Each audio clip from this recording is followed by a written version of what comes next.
একটি প্রেমের সম্পর্ক, পারিবারিক বিরোধ আর ভুল সিদ্ধান্ত, সব মিলিয়ে ঝরে গেল একটি তরুণ প্রাণ। যে বাবা মায়ের কাছে সবচেয়ে নিরাপদ থাকার কথা ছিল, সেই পরিবারে যদি মৃত্যুর কারণ হয়ে ওঠে, তাহলে এমন ঘটনা সমাজের জন্য কতটা উদ্বেগের?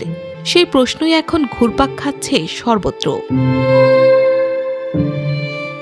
প্রেমের সম্পর্ক মেনে না নেওয়ায় নিজের 18 বছর বয়সী মেয়েকে হত্যা করে বস্তায় ভরে ফেলে দেওয়ার অভিযোগ উঠেছে বাবা মায়ের বিরুদ্ধে। মাত্র 36 ঘন্টার মধ্যেই এই চাঞ্চল্যকর হত্যাকাণ্ডের রহস্য উদ্ঘাটন করেছে পুলিশ। ঘটনাটি ঘটেছে খুলনায়। খুলনা নগরীর প্রান্তিকা আবাসিক এলাকার বাসিন্দা 18 বছর বয়সী আফরানা হোসেন নিঝুম। পরিবারের দাবি ছিল তিনি নিখোঁজ। পরে একটি সড়কের পাশে বস্তাবন্দি অবস্থায় তার মরদেহ উদ্ধার করে পুলিশ। ঘটনাটি মুহূর্তে এলাকায় চাঞ্চল্যের সৃষ্টি করে।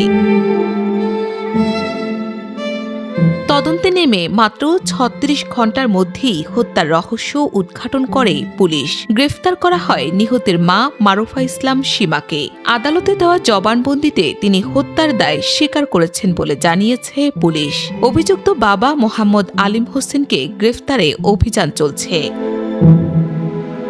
পুলিশ জানায়, প্রেমের সম্পর্ক নিয়ে দীর্ঘদিন ধরে পরিবারে বিরোধ চলছিল। এক পর্যায়ে বাবা মেয়ের মাথায় লাঠি দিয়ে আঘাত করলে অতিরিক্ত রক্তক্ষরণে তার মৃত্যু হয়। এরপর ঘটনাটি গোপন করতে মরদেহ বস্তায় ভরে সড়কের পাশে ফেলে দেওয়া হয় বলে অভিযোগ।